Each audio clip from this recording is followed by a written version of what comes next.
So good morning, everyone. It's very nice to see a reasonably pretty full hall at even if it's a small hall at 9 o'clock in the morning. So many people standing over here is fantastic.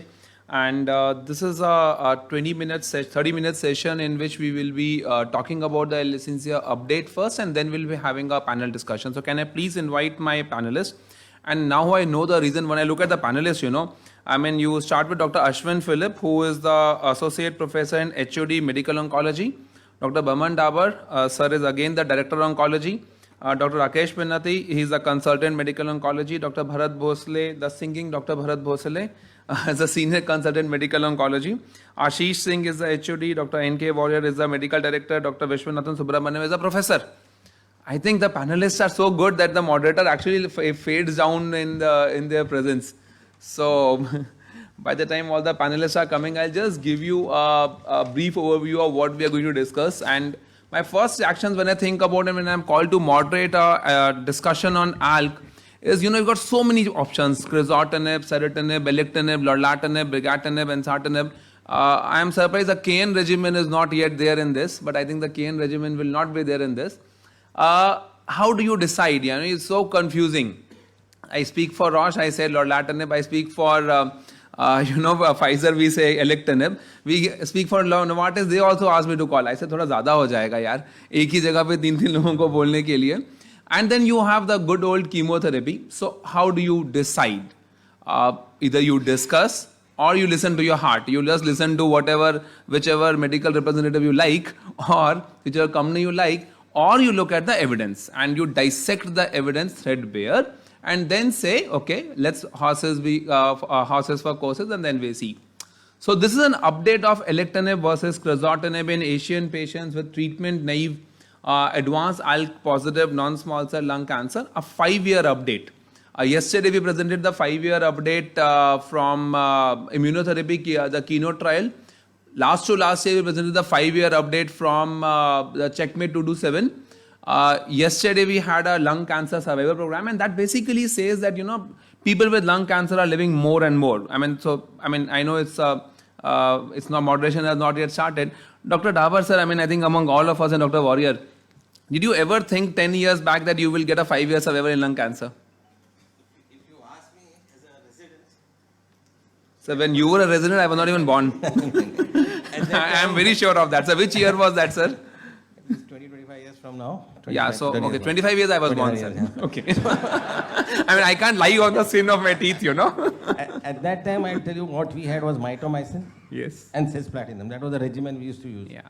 And any patient above 55, 60 used to come, we used to say, please, now, mitomycin, we are so worried to use at that time. So I think Govind Babu sir is not there here, but the first thing which I learned, yes sir. Yeah, at the Cancer Institute, yes, we never used to treat lung cancer patients. Exactly my feeling, sir. Yeah, because the best supportive care was the... So I think Vishwanath, you are here. Okay, so you are not that age. Don't. Either you are professor, but you are not senior. Okay. The point is, when I went to Dubai to do my DM, the first thing I remembered in Kannada at that time was Enu Madaka Aga Dilla Mane Karkan Hogi. But basically, इसका कुछ नहीं हो सकता, घर ले जाओ. Is the Kannada all right still? Perfect. No, that's the first thing. And the second is Uta Mane ko hogbeku. Dalli valli hogte nahi.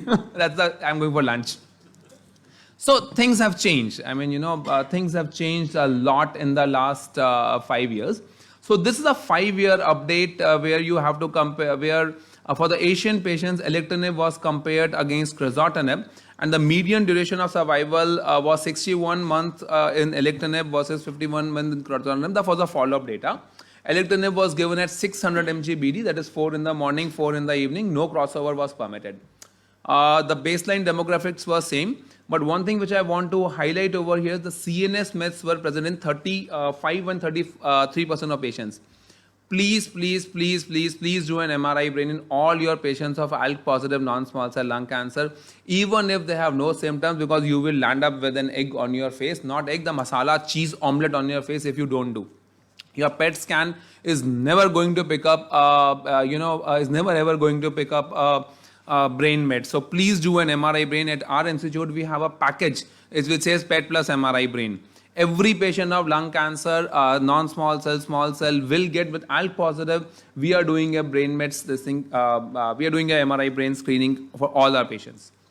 An MRI brain also has to be with contrast. That's also very, very important, because to save money, a lot of diagnostics people will not do with contrast. Please do it with contrast, because A, you might miss up on small things. Second, with EGFR, you need to have the leptomeningeal mets.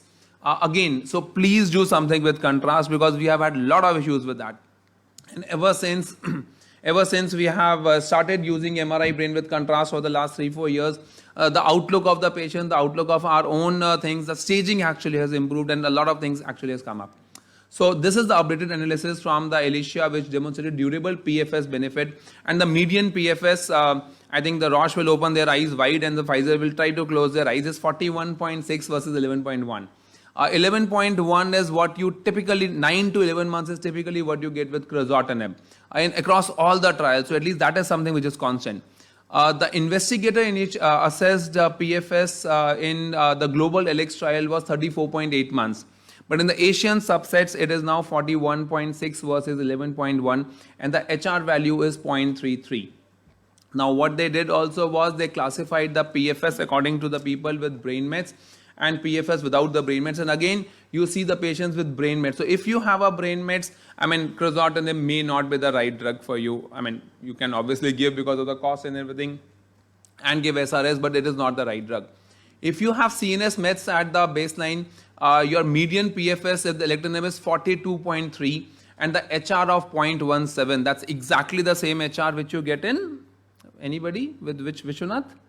Adora trial, HR of 0.17 is something, which is, HR is now closely looking like a p-value. That is exactly how the p-value used to look before, and the HR value is now coming to be this. What I did find surprising actually was that without CNS mets at baseline, alectinib still did only 41.6, something which I am not really able to understand, because that's not typically which happens. If you look at the ASCENT data, and that's the first data which come to my mind, without brain mets you have 16 months, without brain mets you have 26 months, with brain mets you have 10 months. So this is something I think the Roche needs to find out, why is it that people without brain mets did not do as well, but nonetheless the data is fantastic. A clinically meaningful improvement in 5-year OS rate was observed for alectinib compared with crizotinib, and the 5-year OS rate, if you see here, is 66.4 versus 56%. Global ALEX also showed 62.4 versus this. So again, the Asian patients are doing great, and the median OS has not even been reached. Again, a standard question which I ask my residents in the clinics is, if somebody has to get cursed with lung cancer, whether you would want an EGFR, ALK, or an immunotherapy. I think the battle is, initially everybody used to say EGFR, but now the battle is between an ALK and an immunotherapy, because probably you are looking at a cure for patients at 5-year survival of 77% or a 63% people with brain metastasis. Again, with brain mets, our own data says hardly anything if you don't treat. And now you have got a 63.6 or a 67.8 survival at 5 years. That is fantastic. Treatment with alectinib again delayed the time to progression, although not as massive as great as lorlatinib. Again, this is very, very important. Having been a principal investigator in a lot of clinical trials, you also have to look at how many times the MRI was supposed to be done. Now in clinical trials, I am not so sure what happens. This is just a discussion which happens. You are mandatory supposed to do a CT scan chest and abdomen. You are mandatory supposed to do an MRI brain if you have a initial brain mets. But you are not mandatory supposed to do an MRI brain if the patient does not have any symptoms. So I think it will be interesting to look at the full paper and find out what was the requirement of the MRI at that time, and whether that was something which contributed. But the baseline effect is, the take home message is that treatment with the second generation TKIs, definitely with alectinib and definitely with lorlatinib, it delays the time to CNS progression, and that is very, very important. The post progression therapy, I saw a slide by Vikas where we said, post progression therapies, you can give radiotherapy, chemotherapy, immunotherapy. A lot of time, a lot of colleagues call up and say, iska PDL1 is 100%, shall we give a ABCP? Typically, your ABCP regimen will work in a EGFR mutant non-small cell lung cancer. Immunotherapy doesn't really work alone or in combination with ALK. You will have an occasional patient where it works, but typically it will not really work over there. Again, more crizotinib patients received at least one anti-cancer therapy. 30% people in the crizotinib arm also received alectinib after disease progression. So the denominator became much more stronger. You had one more drug, but still alectinib had a great survival advantage. The safety profile of alectinib, that is the USP of alectinib. It's like, whenever I give alectinib, and I think Pfizer should shut their ears and Roche should open their ears again. There was a Hero Honda ad which says, fill it, shut it, forget it.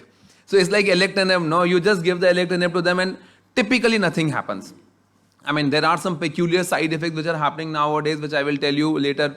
But typically with alectinib, nothing really. I mean, it's a cute drug.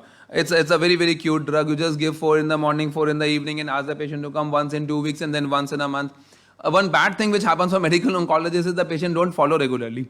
They now come within 3 months and 6 months, and video consultations are only increasing. Nobody wants to come to the hospital because kuch hota hi nahi hai. There are people who from Nepal who come to us who just come probably once in 6 months for their scans and video consultations, which is very, very good for the patient. So I mean, that is also something which is very, very nice. This may seem odd to us that the patients don't come, but those patients are the ones who get more patients to us on the corollary. So that's also very, very nice. Typically, the 2 side effects which I would like to tell you in about alectinib are please look at the LFTs. And very important is you look at LFTs and please have that LFT chart of dose modification going on over there. CPK elevation too is very, very important, which is we also seeing. And the third and the most important side effect of alectinib, which I would like to tell you, is increasing creatinine. I have got 4 patients or 5 patients now who have caused an increase in creatinine. In fact, 1 patient required dialysis. 1 patient had a creatinine of 3.2. And we were almost like, did we give more Zoldronate? Did we give, 2 Zoldronate or something? But no. Creatinine is increased liver function test. Please have a look at, there's a proper chart over there. Take a copy of that chart, keep it on your table, and tell your resident to look at that when the patient basically comes. So that is it. So with at least 5 years of follow-up, first line alectinib continues to demonstrate good benefit, delays the time to CNS progression, good toxicity profile. But that was my first part of the job, and now comes to the interesting part of the job with the dignitaries on the panel. So we have a patient who's a 50-year-old female, no history of smoking, and CT scan shows fusion, adenocarcinoma, ALK positive by IHC, PET scan shows pleural effusion, brain, lung mets. Final diagnosis is stage 4 ALK range. So let's start with diagnosis. Ashwin, I'll start with you. And Dr. Warrior, I'll come to you last time because last year you told me only 2% lung cancer ALK diagnosis. So I just want to see whether it has increased or not.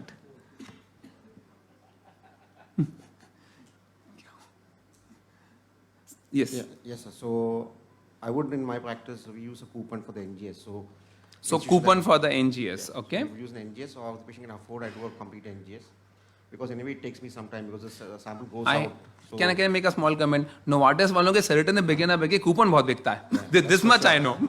I mean, I don't know about. I don't know whether they are there or not. Coupon जरूर बिकता है उनका. I mean, I have hardly heard of serotonin. I always hear of coupon. Okay, please go ahead. For us at 25,000, so we get an NGS done if the patient can afford it.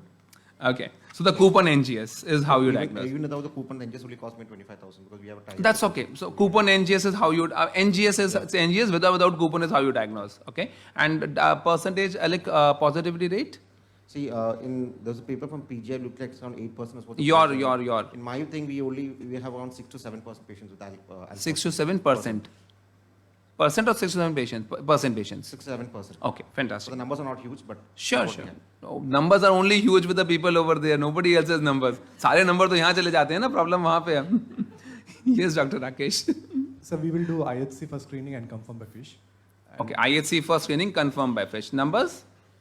Probably around 6 to 7%. 6 to 7%. Sir, Dr. Dapa, sir? And most of my assets goes for NGS only. Direct. NGS only. Your will go for foundation medicine. So we will not coupon and no coupon. The coupon for foundation medicine will come over there. Coupon. And that coupon will charge double. Sir. For our patient, the coupon may be both come at price. That's okay, sir. Yes, Vishwa. So I was doing IHC for screening and confirmation by FISH. IHC but now for we know what is coupon. Now the coupon, okay. And, So the triplet scan over there, no? So you do an HIV first, ELISA, then Western blot, and then ask the patient also. कुछ किया तो नहीं था, कुछ process तो नहीं आया था. Okay, fantastic. So we have a good interventional pulmonology team, Dr. Ravindra Mehta and team. So we are seeing I mean, I've seen probably I would say 10% of my practice. 10% of cases. Triple test, that is why. So let me have a joke for Ashish before you speak. Yes, Ashish. We do the the D5F3 IHC because the best thing is the report comes in 2 days. In 1 day time, Right? yes. And if that is not conclusive, then the next would be. So do you confirm by fish or not? Usually we don't want to waste all You the don't want tissue to waste doing more the fish tissue. because yeah, we would want to do a panel NGS. If there is ever a doubt about, India being a democratic country and tolerant country, that is what we are saying over here. Yes, Dr. Bharat, you didn't read today. You told me. Okay, yeah, if it's confirmed, you do. Fair enough.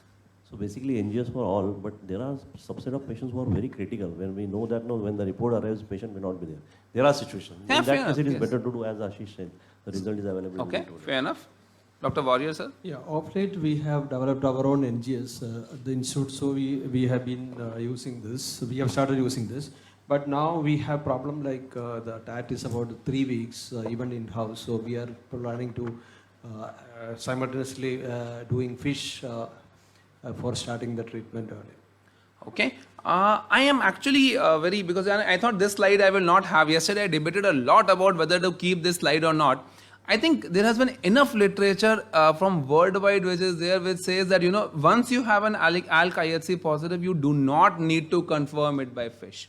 Dr. Anuradha is also there and, everybody is there. And I think there are studies from Tata, there are studies from us which say there's a huge concordance rate, and if you give IHC positive, you don't need to confirm that by fish actually. And even the guidelines basically says, FDA approved IHC can be utilized as standalone test, not requiring confirmation by fish. So NGS is good for people who do not have in-house thing and all. But I think, we had a patient yesterday who has brain mets. I am here, but they were there. So the first thing which we did was we sent the liquid biopsy by EGFR. The biopsy was done, and we told them lung cancer hai, aap P40 TDF laga rahe ho, uska ALK bhi laga do. In 2 days time, we had the ALK positive report. Yesterday, we have put the patient onto an ALK TKI today. So you do not need to confirm. You're doing NGS, that's fantastic, sir. That's the way to go. But I think the issue sometimes is like the pathologist will say moderately positive. Some cells are positive. So again, the point over there, Ashish, is ALK is either positive or negative. There is nothing called as mildly positive, at least with your D5F3 one. So I'm not sure if there's any pathologist. Dr. Anuradha, will you tell us about that? Do we know when exactly to call it positive? Yeah. No, let's talk about the IHC. Yeah, but again, it's very subject to score, how you score it. So if there is a diffuse positive, you don't go for that. But you can. I think Ashish, in the 300, 400 odd patients that we have said, only once or twice has our pathologist said that it is, confirm, please confirm the fish. Either it is positive or it is negative. It's a binary system. That is the way you are supposed to report. We should tell our pathologist. And you should invite more pathology over there in this talk. So I've had situations where pathologist is not able to commit that it's positive, okay, but it was confirmed later on. Fair enough. So but sometimes, yeah, if it is a discordant result, you do confirm. But generally, you do not require this result, and that is very, very important actually. So what about people? Since we are talking about that, what about people? I'll go to Ashish only. Who are Dr. Ashish, yeah. Who are positive by IHC and negative by fish. What do you do then? so fish, I would say, is more specific and definitely. So let's say you have sent IHC. But then the problem with fish has also been a lot of the time. Oh yeah, fish is labor intensive. Labor intensive. So then you do a repeat biopsy. Then you do a repeat biopsy.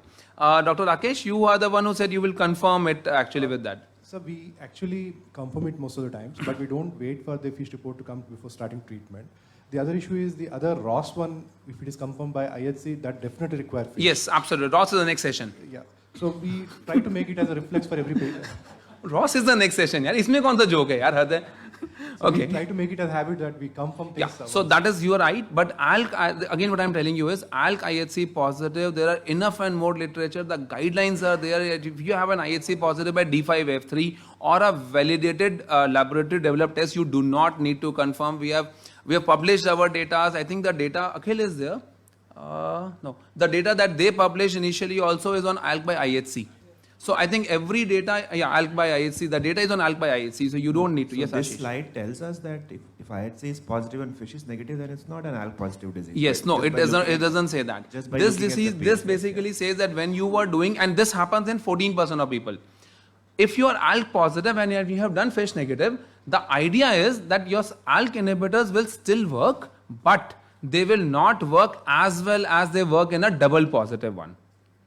Right? So basically your chemotherapy has a PFS of these very small numbers, Ashish. If you look at the numbers, they're very small numbers. 3.8 months. Yeah, these are very small like numbers. it's not These are 18 patients, 21 patients. So again, the Tata data is also there. Vijay, will you tell about the Tata data? The TMH data? Validation with IHC, and Dr. Rajiv Kaushal is the first author of that paper. We got this that there were some patients who were ALK positive IHC, but there was no confusion. And initially we were hesitant, but when second line and beyond, when there were no options, we had given them result. At that time, when we looked at the response, we didn't find much difference between what was FISH positive versus IHC positive. And hence subsequently now, unless we have an issue, we are doing IHC only. Yeah, so the only time I actually do a FISH for these people is that if the person is ALK positive IHC and within 5 months the patient progresses. That is the only time I'll go back and say, देखो यार एक बार FISH करा के देख लो कि उस तरह में तो नहीं आ रहा है. Then probably I will not give a alectinib or a lorlatinib in the second line. I'll give chemotherapy and then I'll give lorlatinib. That is the only time I go back and do my FISH test for those people. Upfront we actually don't. Yes, Vijay. Choice of the TKI, would you see at the variants? That is one of your things, and would you rely then on IHC? So again, I think variant, I have not. We did a study with the variant. We have taken 80 patients in that, and there was not much of difference between crizotinib and alectinib. That's a retrospective study. But if you go typically by literature, the one symposium yesterday evening was a better one. But then this is not my mandate to speak right now. Okay, so I'll start with Dr. Warrior now, sir. So what are the key factors that you consider when selecting the first line treatment for a patient? And you have all the options available. Yeah, it's basically the age of the patient and what is if the patient is young and you want more CNS. So the age of the patient, the burden of the disease, the CNS meds. Okay. And the affordability, most important. And the affordability, fantastic. Dr. Bharat? Yeah, affordability was the issue, but now with the electronic cost coming down, I don't think there is much difference in the cost. As you rightly said, MRI. The cost of alectinib has come down for you. It has not come down for us at least. I mean, it is still very costly. Okay, Mumbai, I know, the financial capital of the country. South Mumbai, and that is South Mumbai. So basically, I do MRI for all patients. Okay. Patients. And sometimes you can take a decision if the affordability is an issue, not in South Mumbai. then if somebody is not having brain metastasis, I don't push for them. Okay. You can simply start. Having said that, in the past we have seen patients receiving crizotinib, surviving beyond 3 years, taking alectinib, then going to lorlatinib, surviving beyond 7 years. Somebody is using that is not wrong with the again. That is nobody before lorlatinib also everybody was giving alectinib only. That is absolutely not wrong. And even with lorlatinib, you can actually think about alectinib. I'm just going to show you how. Yes, Ashish. Agree with everything. I think CNS disease versus no disease, that's more important. And also comorbidities, because somebody will already have. I mean, I think the most important thing which I always wanted to say is, we always look at the clinical evidence, CNS efficacy, age, brain and all, but don't even forget the comorbidities. We just had a patient who had a very high family, obese patient, high BMI, and the cholesterols, please do a lipid profile, by the way, before you start, and the patient's cholesterol level was already 300. That was a patient I didn't really wanted to give lorlatinib at them. Yes, Vishwanath, any point? Yeah, I agree with all the points. Okay. Sir, Dr. Dapa, sir? Yeah, you've said everything. Okay, fair enough. So, you should follow your heart. I mean, but you should use your head too. In the hurry of getting the girl down, don't break the branch over there actually. Otherwise, the girl will land up on your head. Okay, let's just discuss the pros and cons of all the available drugs that we have. We started with first generation crizotinib. We did show you the data. I mean, a 5-year survival with crizotinib is also 50%, which is not less at all. I mean, let's not forget that, it was also unheard of. A 5-year survival of 32% with immunotherapy MSD, it's got 30 minutes. Yesterday's session. And today a 5 years of a 50% doesn't get any mention. So let's start with crizotinib. So I'll go to Dr. Rakesh. So tell me the pros and cons of crizotinib. Am I wrong if I give crizotinib to a patient? Yes, if it is CNS metastasis. Yes, if it is CNS metastasis, that is wrong. Why and what else? If the patient does not have CNS mets? patient doesn't have CNS metastasis, still I would prefer the third generation and later generation drugs because the PFS numbers are too good to be true. Okay, fair enough. And I think side effect profile also marginally favors the later generation. So in your practice in the last 1 year or 2 years, how many crizotinibs have you given and how many second and how many third generations? 90% of the times it was crizotinib. Okay. And probably 90. I was about to get jitters, yeah. Okay. It was crizotinib, right? It is what because of the assist program they had. Okay.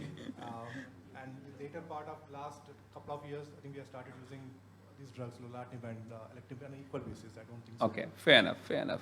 Okay, so I mean, to me, the pros and cons of crizotinib were basically the first mover advantage. I mean, crizotinib came in 2014. Left, right, and center about all the side effects that are there with crizotinib. Not that there are many, but you do know the crizotinib side effect. It's really, really cost effective. After 8 months, you get for free, and there's a lot of BPL cards, and people do get it for free. A good clinical experience, PFS of around 10 to 12 months, toxicity profile is easy to manage. The cons is actually the PFS only 12 months, what he rightly said, you just 12 months is something, hamari expectation बढ़ गई है basically. It does not cross the blood-brain barrier, and that is why the MRI brain is very, very important. The 10 months of crizotinib, then 6 to 8 months, the second generation doesn't really work that well after crizotinib. I mean, that for me is a problem. Liver toxicity is a concern. But still, again, if you see a 4-year probability of 56.6 and, people who get 5-year data that we saw is not bad. I mean, crizotinib is not a bad drug at all. This is our data of some patients not published as yet. A 1-year survival rate of 77.9% and a 5-year survival rate of 10.6%. This is again when we started using crizotinib from 2014. At that time, you did not have alectinib, lorlatinib, so people were dying, but still a 5-year survival of 11% is not very bad. Very, very importantly, we do know that people whose performance status is good, they do very, very well. And, PS2 and 3 people do come out of ventilators, people do come out of this, but the PFS actually is shorter if the PS is 2. Serotinib, Dr. Ashwin? So most of my patients, if they couldn't afford, would go on to get serotinib with the 450 mg dose. So okay, 450 mg OD with food. With food. Okay, and the pros and cons. Yeah, mainly the thing is that you have better PFS and considering crizotinib, and the side effects aren't all that bad. You look at the endocrine side effects most of the time. One thing that I would like to tell you is, and as a PI, I did participate in SN8, highest number of patients from India. Please look at the toxicity profile of an individual drug. Give that handout to the patient and keep it in the file. I have burnt my fingers with serotinib. Patient was a diabetic. हमको पता ही नहीं था, हमने नहीं पढ़ा, तो हमने उसको दे दिया. After 2 weeks the patient came, weakness हो रही है, we didn't see the sugar. I mean, you normally test for CBC, LFT, KFT. Patient went home, दवाई के साथ होता होगा, again came back, this time came in a wheelchair. I said को चक्कर चल रहा है, लगता है ALK positive, IAC and FISH negative होगा. फिर भेज दिया, third time came to casualty with 600 sugar. So, I mean, hyperamylesemia, RBS, and nausea, vomiting is something which you will look for in serotinib. Again, it's a wonderful drug. I mean, it's not this thing drug at all. So, let's now start with alectinib. Dr. Baman Dabar, I'll ask you, sir. Pros and cons of alectinib that you feel in your setting. Yeah, in whichever patients whom I have given, as you rightly said, they are on. Fill it, forget it, check it. Except for one patient whom I remember, as you rightly said, there was a severe weight gain, there were effusions, and I had to stop alectinib. That was one of the patients. And in that patient, I had given a so-called adjuvant setup. Okay, the pseudo-adjuvant or a so-called adjuvant. That's a good line, sir. I will use it next time also. I normally use the word pseudo-adjuvant. So-called adjuvant is also good. So, in that patient, after about a month, that patient went on gaining weight and she was breathless, gave her diuretics, no benefit, then ultimately I had to stop that. Okay. So again, for me, the PFS is superb, the OS is superb, the toxicity profile is fantastic, crosses the blood-brain barrier. If you look at the response rate, actually is 80% versus 80% in both the crown and this thing. The complete response is much more higher in the crown than it is in the helix. The cons, we don't know what is the ideal dosage, whether it's 300 or 600. The Japanese data did use 300 versus 600. The JLX versus LX, and what if the crown actually surpasses LX, that I don't know what is going to happen. So this was the data of alectinib. Even in the global LX trial, this trial did show an increase. And this for me something is absolutely fantastic. You know, a 5 median OS was not reached with alectinib, as we can see over here, and we are really looking for a cure of this patient. So this is again our data. Median OS not reached. We have around 30-35 patients, I think, of alectinib that we have realized. A 3-year survival of 70%, and this was with serotinib. The pros and cons of lorlatinib. I'll go to Ashish now. Lorlatinib. It's a Roche symposium. So the pros is again excellent CNS penetration and wider activity against resistant mutation. The main cons are hypertriglyceridemia, cholesterolemia, depression, and all those issues. Yeah, Weight the gain. toxicity profile and what after lorlatinib is that a And when concern? we're talking about 5 years survival, I mean, you have to also Look at the cost.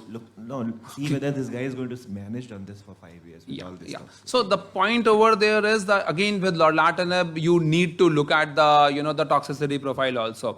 I think we were talking about it yesterday. Please do a cholesterol level profile for the patient when they come. Weight gain for me is a concern actually over there, which is there. This is just our data about how we have changed our preference. And this is alectinib for us, the way we have increased. This was the data which I took in last July. So this has increased over there. Just the toxicity profile, 2 more minutes. Toxicity profile, Dr. Varia, sir. I do agree with Dr. Ullas about the renal toxicity of the Yes, sir. alectinib. I also had one patient who developed renal failure, and we had to put her on dialysis, and then Yes. later the So, drug was sir, changed. anybody requiring a dialysis is a grade 4 toxicity. That patient should not be rechallenged. If a person, so again, for the residents over here, please have the CTC criteria over there. Beautifully easy. I mean, I have started using it. It's absolutely easy. Look at what the grade 1, 2, 3 is there. Again, indicated a lot to Dr. Kumar. Kumar once told me, everybody should do a clinical trial once. You will realize what the hell do they want. वो जान ले लेते हैं. But you also get to look at the CTC version. How do you manage? We for this patient dialysis required. We did not. Other patient we put it on a 450 mg BD, and the patient is doing absolutely fantastic. So Another thing I think maybe the dose should be decided based on patient's weight. on the patient's weight. Patient's also. weight, because not everybody needs the 600 BD. Many of them will do just well with 300 BD. So these are the common AEs and AEs of interest for first-line ALK. Alectinib is a reasonably okay drug. With lorlatinib, you have to look at the other drugs. With serotinib, you have to look at something else. So you need to know. Somebody who was using brigatinib, somebody was telling me Takeda is opening up a office over here. Please be very, very. You start with 90 mg OD for 1 week and then go to 180 mg, because the drug-induced pneumonitis is going to be a huge concern with brigatinib. So that also we need to basically remember. So just a last question, I think maybe we'll go to Bharat. Bharat, between safety and efficacy, what will you choose? So, you on one hand, you have 2 options over there. One is safety, one is efficacy. What in your mind is the right thing to do? So safety is very, very important, because we burn our hands with the. Yesterday only somebody was mentioned about, you were there, no? Whenever some bad thing is, and I'm always there. Yeah, so outside. How the did you hall, I know? was Did you looking- meet my wife? Anything goes wrong in the house. Remember, you were there. I said, मैं तो hospital में था. I'll tell you a joke. She came at 8 o'clock. I came and 8:01. She said, this has happened. I said, I've just come for 1 minute. She said, in 1 minute only you will create harakiri. So yesterday, yes, I was there. Tell me what happened. So safety is very, very important. No, the first patient dies, you are no hesitant to use that drug. Yes. After that. Okay. So safety, efficacy. The first patient I used lorlatinib, he had a bipolar disorder, which was hiding. Wow. Wow. So, this is a truth or a test of truth, whether you have some problem or not. So this one, last question will go to Vijay. Vijay, which one will you choose? Money, luck, love? I have not put lady on this. There was another finger on that, which I can't put across over here. So Vijay, what will you choose? Money, luck, love? Money. Okay, so I'll give you a prediction, in 6 months time you'll get a lot of money. Okay, so I am going to do this over there. I think that's it. I think thank you. Thank you for all my panelists.